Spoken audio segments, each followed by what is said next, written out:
Hi everyone, today we're going to be taking a look at string gym number 17 through 20.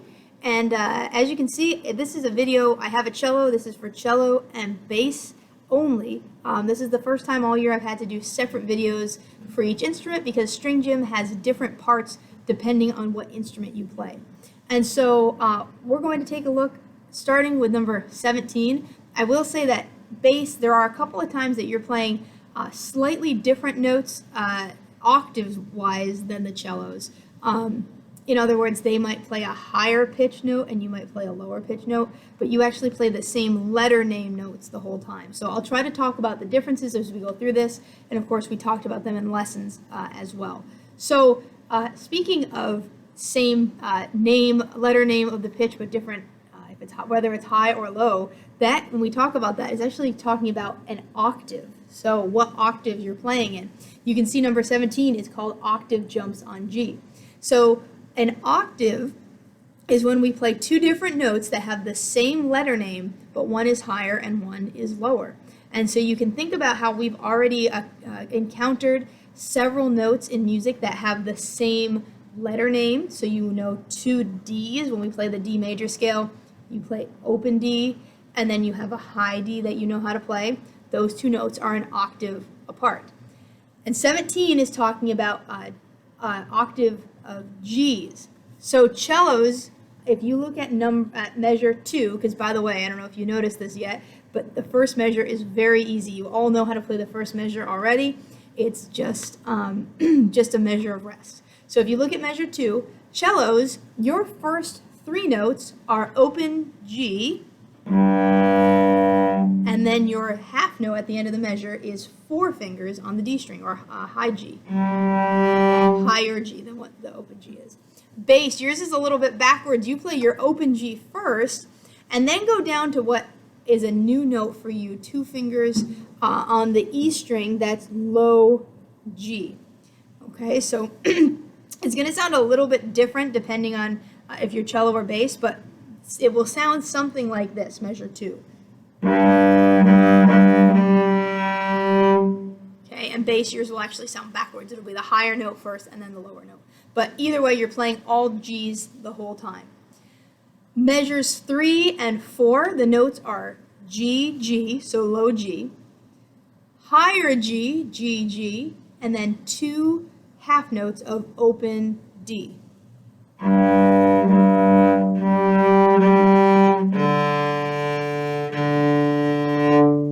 So let's do the whole top line together. This is, we're going to make sure we count the measure of rest because that is part of what we're being asked to play. Find those notes, make sure you're playing what's written on your page. So bass, I know it's going to sound a little bit different, but it should fit together very well with what I'm playing. This is the first line of number 17. So 1, 2, 3, 4, rest, 2, 3, 4.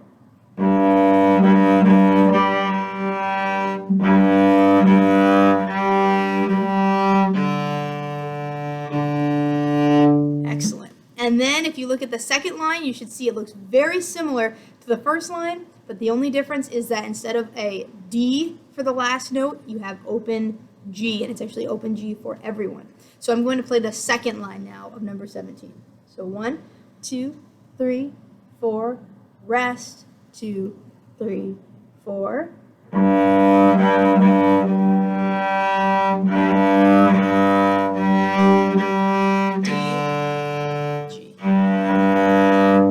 Awesome. And I will let you piece those two lines together. They're pretty simple once you learn them to put them together.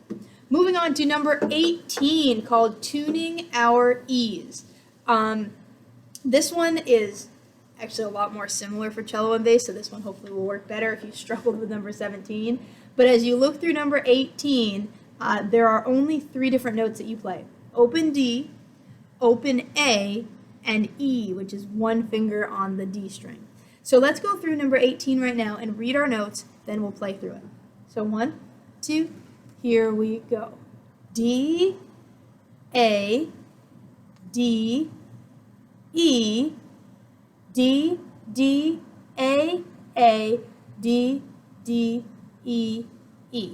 Then we rest, 2, 3, 4, D, D, E, E, A, A, A, D, G, D.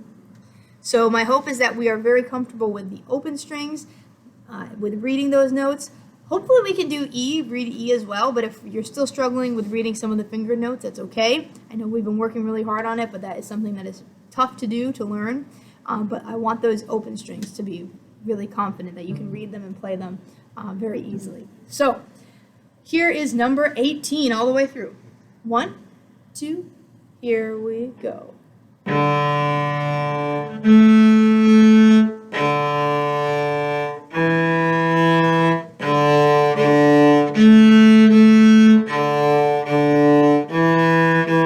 Rest, 2, 3, 4.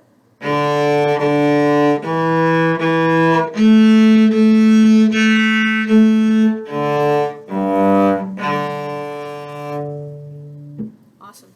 And I didn't say this yet, but the measures where you rest, it's not complete silence. Normally someone else is playing. It's either, sometimes the violas are with you or sometimes they're with the violin. So it's either just violin or violin and viola. Moving on to number 19, tuning our F sharp and G buddies. So for cello, F sharp is 3 fingers on the D string and G is 4 fingers on the D string. For bass, F sharp is 4 fingers on the D string, and then you have your open G. And so I like the way that this is structured because they kind of give you a couple of measures of open strings and then a couple of measures where you have to play fingered notes. And so you go back and forth with that pattern. So if you look at number 19, you actually start with playing open strings. It's backwards between you and the violins and violas. So they start doing fingered notes, you start doing open strings. So your first notes are D, D, A, D, D, G, G. Let's play those together. 1, 2, here we go.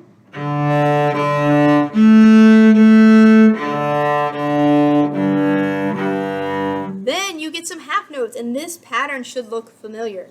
D, E, F sharp, G. When you see that pattern, you should think, oh, that reminds me of the D major scale. That's the beginning of the D major scale.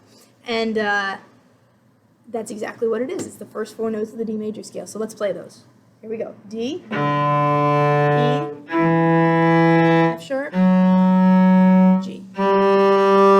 Excellent. Okay. I misspoke a little. It is different for you guys than for violins and violas because the next 2 measures you have some open strings, but then you also have a fingered note as well. So D, D, A, D, D, E, E. 1 on the D string. Let's play the measures 5 and 6. Here we go.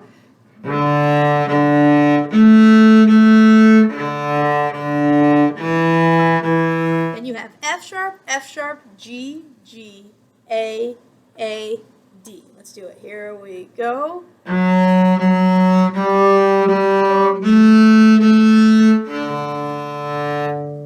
right. I'm going to leave that for you to piece together. Remember, I do have videos on YouTube of groups of 4 of these string gym exercises. So there is a whole video with 17 through 20, and it has every single part to put together. So you can find your part, watch and see what that part sounds like and how it fits with the other parts too. That's a great way to practice.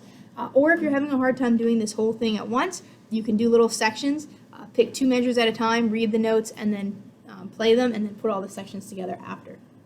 But finally, we are moving on to number 20, tuning our B and C sharp friends. So cellos, B is 1 finger on the A string, C sharp, 3 fingers on the A string, and then of course you are going to have to play high D. I'm sure you can see that already, which is 4 fingers on the A string. Bass, you have that little shift in there, so B is 4 fingers on A, C sharp, 2 when you shift up to 3rd, and then high D is 4 in 3rd position.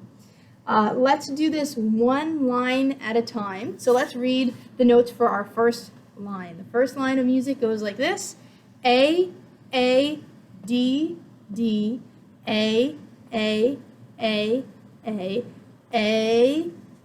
B, C sharp, high D. Let's do this together. 1, 2, here we go.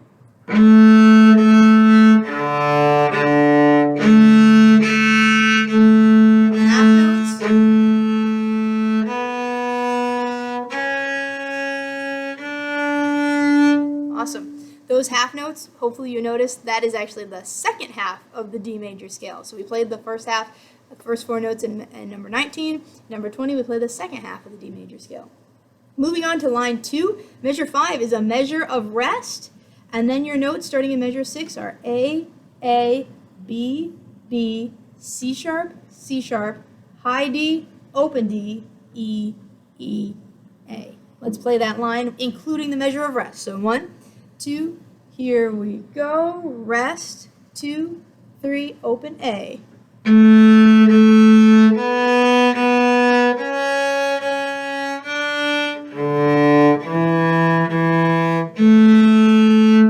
Excellent, and I just noticed this bass, and this was my fault for not mentioning it earlier.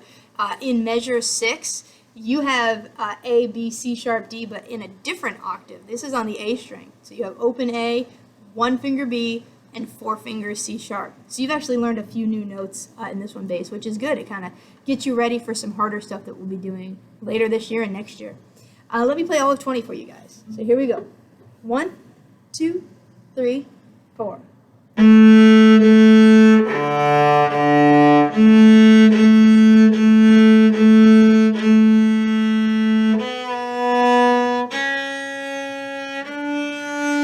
One, two, here we go.